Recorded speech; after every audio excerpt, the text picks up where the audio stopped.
Well, welcome to a different version of the Blue Butterfly.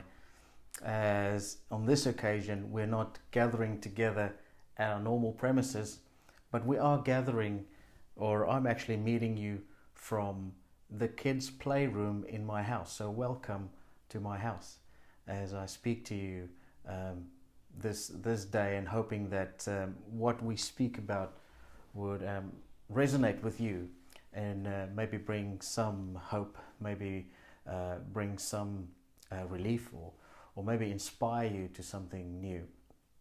Um, the reason we are gathering in this way is we've been thrown a curveball. Last Sunday, we still gathered, we still laughed together, we still had coffee together, we still enjoyed time together. But as soon as we got home, one of our friends sent us a text and said, put the news on, Perth is going into hard lockdown. And we were surprised to find out that for the first time in 10 months, we had a community spread of the COVID-19 virus. And so everything went into hard lockdown. We've been wearing masks, we've been staying at home, and the state's done really well. And it's really, really good news that we received yesterday that the hard lockdown is over and we just have a few more measures to get through, as you know. But we thought, to be on the safe side, we'll have this Sunday's gathering online, and we should be back to normal things next week. But I was thinking about everything that happened over the last week, and I thought, what if we knew what was going to happen?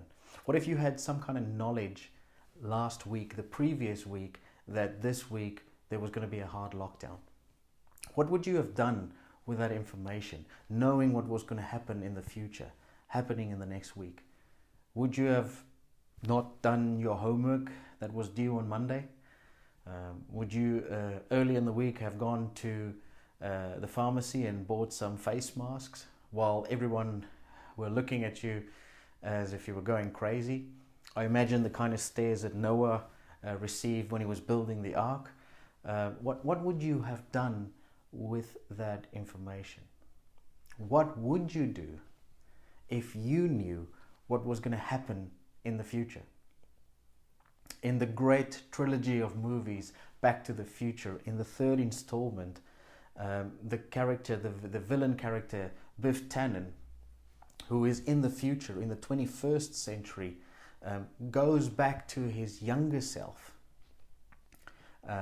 who is in the 20th century, obviously, and he gives him an almanac calendar from the future that has within it all the sporting results that obviously from a future perspective is ancient history, but from his younger self's perspective is still laying ahead in the future. And so he knows all the results of the major sporting events that are still lying in his future. Now, can you imagine, if you have that kind of information, what you can do if you could tell what was going to happen in the future? And what was expected happens. He starts sports betting aggressively. He bets on these results, and he's able to build himself up a great empire of wealth, and it goes well with him. What would you do if you knew what would happen in the future? See, there are people out there that get paid a lot of money because they are seen as people who can predict the future. We call some of them futurists. And companies are willing to pay a lot of money for people who are able to predict the future. Because if we know what is happening in the future, well, then we can use that information to leverage the future in our favor. It helps us avoid tragedies, and it helps us optimize opportunities. So what would you do if you could tell what was going to happen in the future? I think there's some part of us, in every one of us, that wished or hoped that we could have some kind of control over the future, some kind of sense of what the future would bring, some kind of say about our future. And with this whole COVID-19 thing that happened over the last week, this made me think, and I thought, well, what is a healthy way that we can use to engage with our future?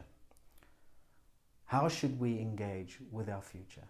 How should we think about our future? Now, in the scriptures, in the book of James, chapter 4, the writer says from verse 13 onwards, he says, "Now listen, you who say, today or tomorrow, we will go to this or that city, spend a year there, carry on business and make money. Why, you do not even know what will happen tomorrow. What is your life? You are a mist that appears for a little while and then vanishes. Instead, you ought to say, if it is the Lord's will, we will live and do this or that. As it is, you boast in your arrogant schemes. All such boasting is evil. If anyone then knows the good they ought to do and doesn't do it, it is sin for them."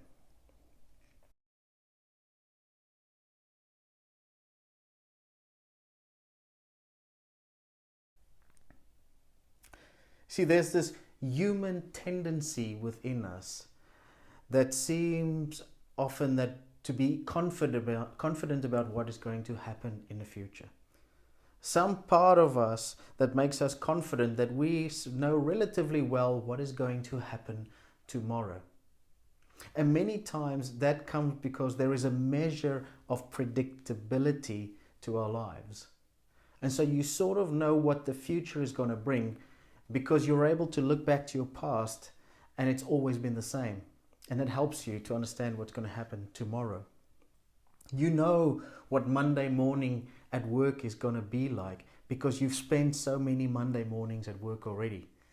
You know about that staff meeting that happens first thing in the morning. You know which staff members are going to ask the unnecessary questions that are going to drag the meeting on and on and on. You know the coffee truck is going to be there at 10 a.m.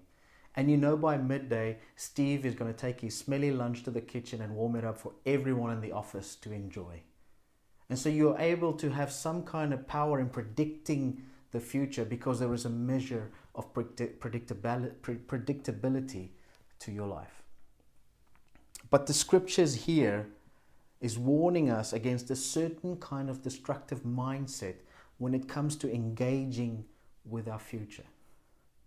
Against speaking confidently about something we do not know about.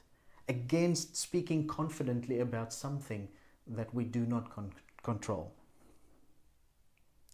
Because you do not even know what will happen tomorrow, says the writer.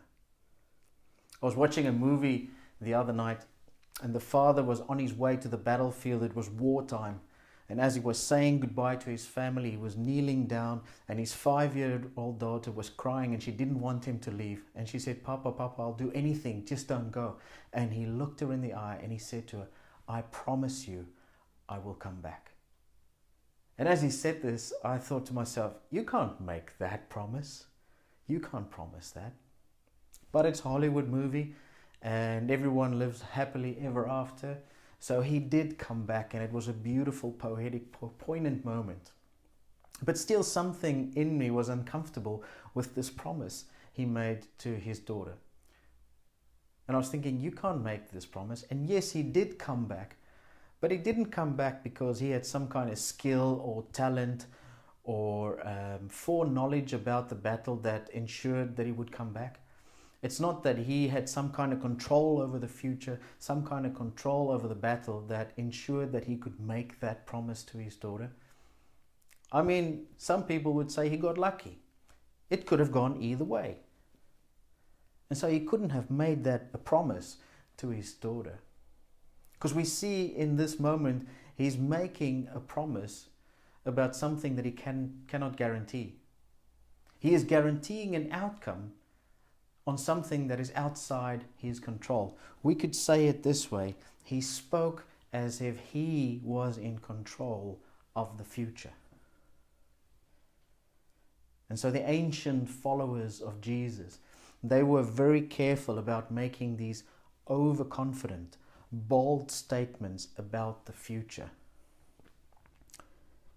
Speaking as if they knew what was going to happen in the future, or speaking as if they were in control of the future.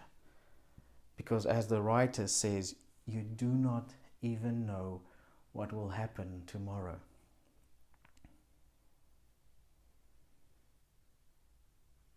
Why do we do this?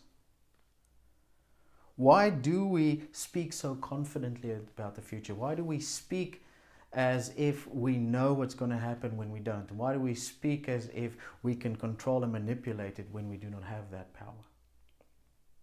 Well, social scientists say we do this, we speak overconfidently about the future when we have what is called an illusion of control. An illusion of control is thinking that we are in control of something when we are not. And that produces within us an overconfidence. See, it is overconfident to think you will take your young family with 2 toddlers to a nice, expensive restaurant to have a nice, calm dinner. It's overconfident.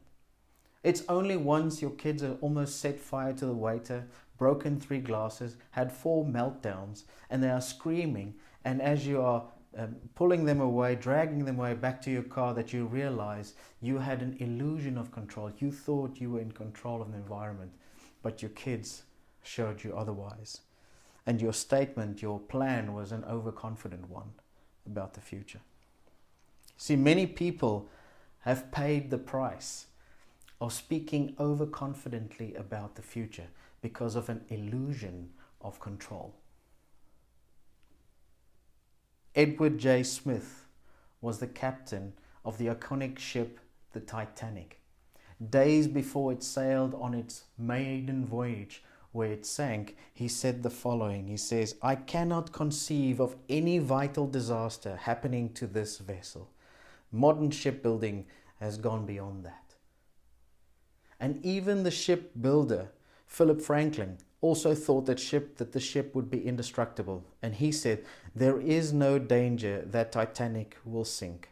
The boat is unsinkable, and nothing but inconvenience will be suffered by the passengers." Overconfidence exaggerates our human capacity. It makes us believe we have the ability to speak confidently about the future, to speak as if we are in control of the future when we are not. And the result of this destructive mindset in engaging with our future is often disappointment and heartache. We do not control the future. Speaking and behaving as if we do will eventually lead to disappointment and heartache.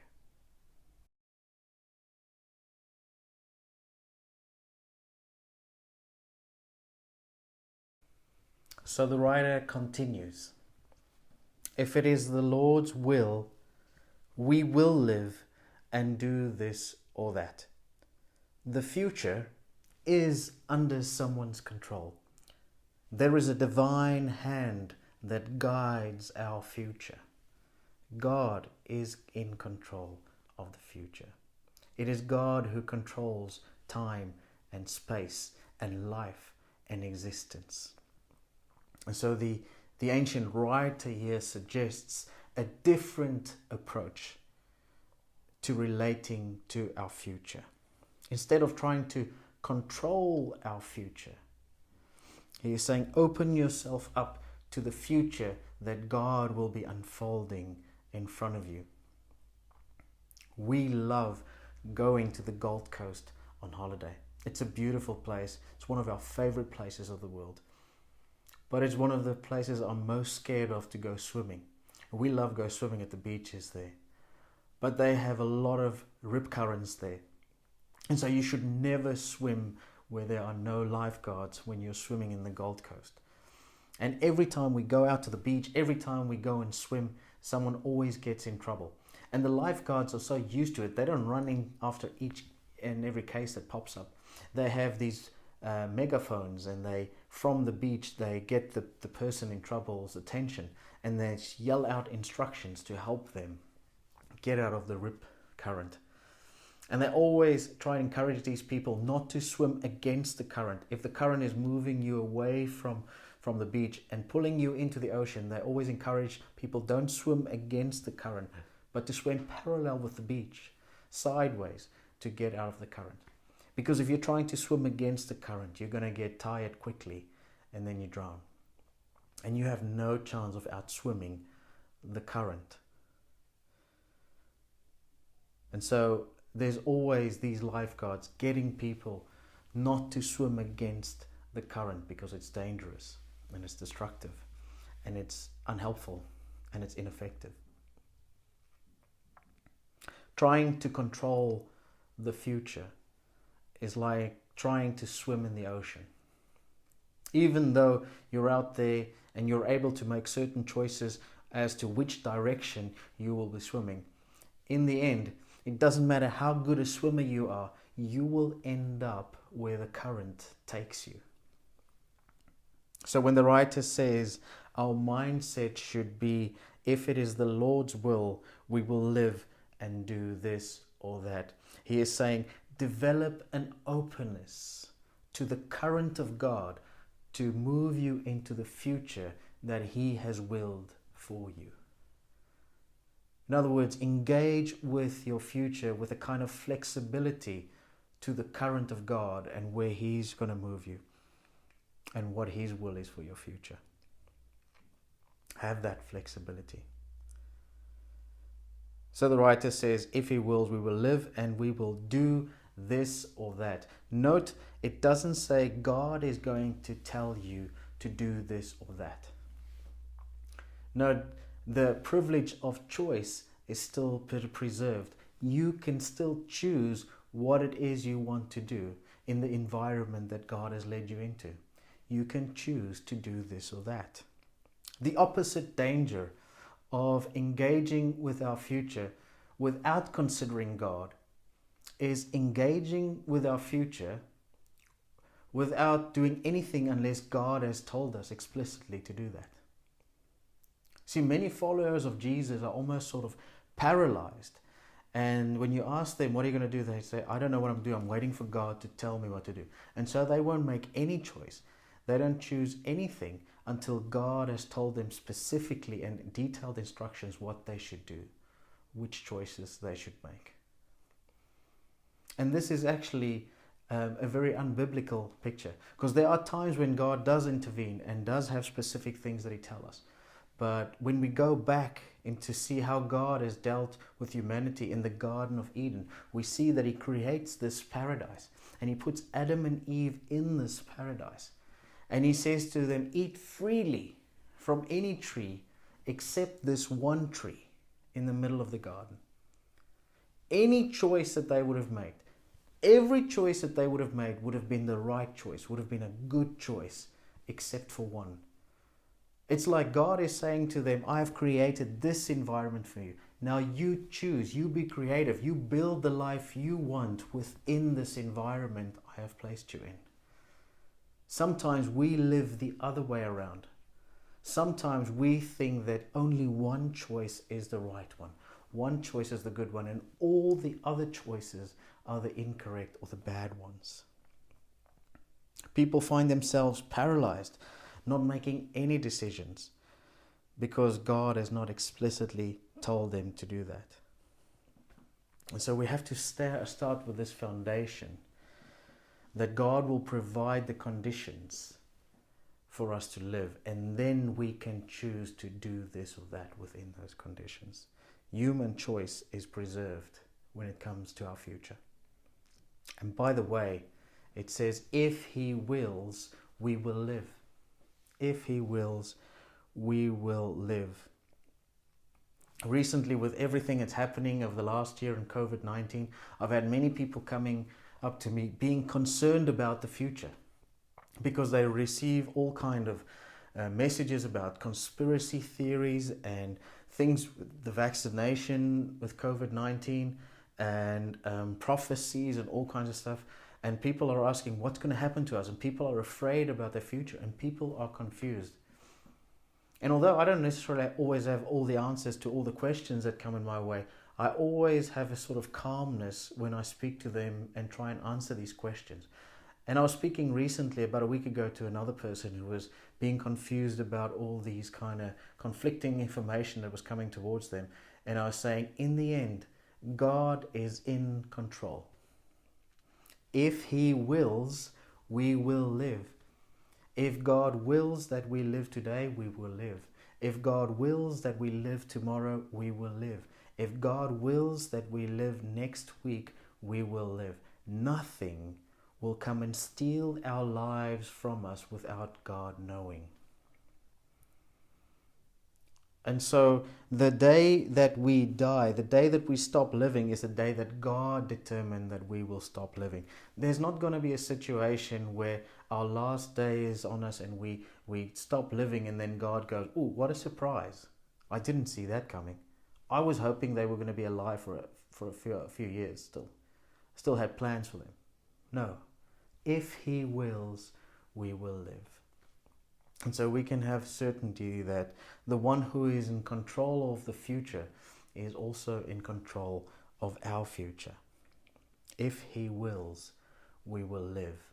Not only will we live, but He creates the freedom for us to choose to do this or that.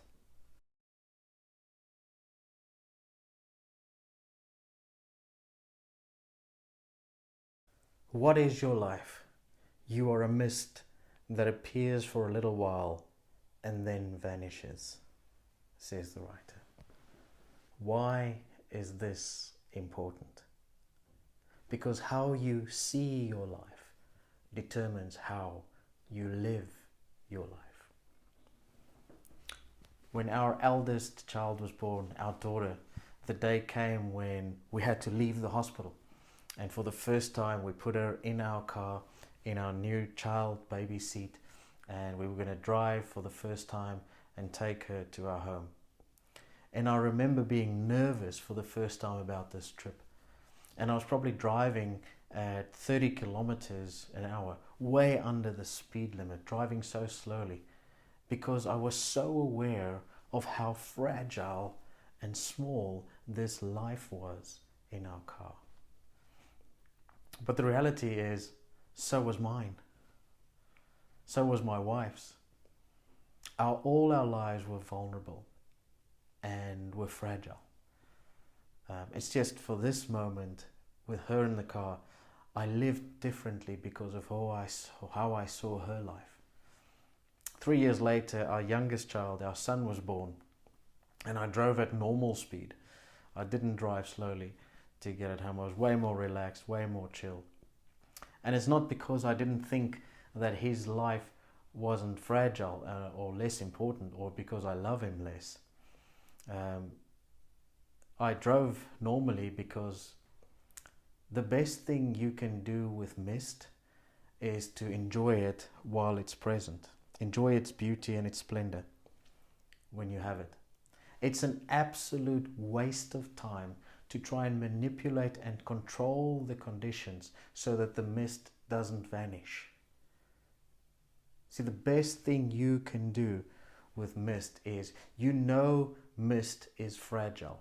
You know it cannot withstand much environmental change because it will vanish. And you know it won't be there for long. It's going to be gone later on. So when you see mist, you stop, you slow down, you pay attention to it, and you just enjoy and absorb its beauty and its splendor, because you know you're not going to have the opportunity to do it later. That's how we honor mist. See, people who see their lives as a mist, they live differently to the rest of us. Their lives seem to be slower. Their lives seem to be simpler. They seem to be able to be present in every single moment and able to optimize and suck the marrow out of every part of life that is in front of them. A few weeks ago, I went to our local cafe to buy some coffee. It was a Sunday afternoon. And as I was waiting for my coffees that I ordered, I saw a grandmother and a mother and a daughter sitting at a table playing cards. And it just struck me. Just by themselves, all quiet, just in the corner, mother, grandmother and daughter playing cards. And I just thought that they get something that most of us don't. They are just sitting there enjoying the mist. They are just sitting enjoying each other. The last thing on their mind is where they're going to be next year and what the conditions are going to be and whether they are going to make money next year. They are just sitting in the present, enjoying the mist of their lives. Your life is a mist. The people you love, their lives are a mist. It is fragile and it is transitory. Here today, gone the next. I want to ask you, are you enjoying the mist? Or are you so focused on controlling the future? Are you so focused on what's going to happen tomorrow or next year that you're missing out on the mist that is right in front of you? Seeing your life as a mist brings a healthy perspective to our lives. And remember, not only is mist fragile, but it is transitory. Transitory meaning here today, gone tomorrow. We put a lot of things off until tomorrow, don't we? Tomorrow, I will go visit that friend. Tomorrow, I will spend more time with my wife and kids. Tomorrow, I will start eating well and exercising. Tomorrow, I will forgive. Tomorrow, I will take the family on that holiday. Tomorrow, I will fix things with that person. What if tomorrow never comes? The scriptures are telling us that one of the biggest mistakes we will ever make in our lives is to live our lives as if there is always a tomorrow and they never run out. That our lives are firm, not fragile, and that it's not transitory, it is eternal. It will last forever. Have you ever spoken to someone who has lost a loved one? They always say things like, I wish we had more time together. Or have you noticed how people change when they come to the realization that their time is running out? They completely change the way they live. They refuse to waste their time. Things that used to be important now become worthless, and things that they used to neglect become the most important thing in their life.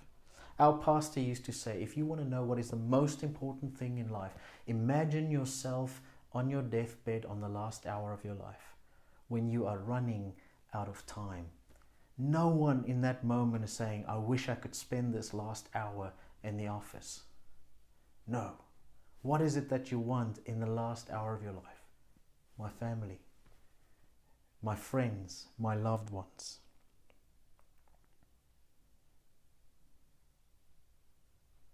You see, when we live like mist, it brings perspective to our lives and it prioritizes things, pushes the things that are most important to the top so that we can live the best lives possible. So when you see your life as a mist, then you are a person who lives as if you are running out of time. You will notice that the priorities of older people, people who are at the back end of their life, they are way different than the priorities of young people. The older people are not concerned about next year and the economic benefits that lie ahead for next year, because for them there might not be a next year. No, for them the priority is spending time with the kids and the grandkids and the loved ones. Relationships is what it's all about. So when you live as a mist, you start prioritizing what is important, being more concerned with the people you love and less concerned with next year's financial opportunities. My prayer for you is that you would have a healthy way of engaging with your future. May you be the kind of person that knows that you cannot control the future. And may you develop an openness to the current of God leading you to the future that is unfolding for you, that He wills for you. And may you see your life as mist, here today, gone tomorrow, and fragile. And may you stop as much as you can and enjoy the beauty and the splendor that is your life and the life of those you love. Let's pray together. Lord, I pray for each and every person listening to this. Lord, where they have forgotten what the essence of their life is, I pray that you would remind them once again that their lives is a mist. And I also pray that you would remind them that you are in control of the future, and that you are one that we can trust with our futures. You say in your scriptures in Jeremiah 29 verse 11, "For I know the plans I have for you, plans to prosper you and not to harm you, plans to give you a hope and a future." I pray, Lord, that each and every person listening to this may receive the benefits of these promises, that you are a good God and yet you have great futures planned for them, futures filled with hope and opportunities that are filled with moments of life and joy and peace. And may they, through the future that you have for them, connect themselves not only to the one who controls the future, but the one who is love and life. We pray that in the presence and the powerful name of Jesus. Amen.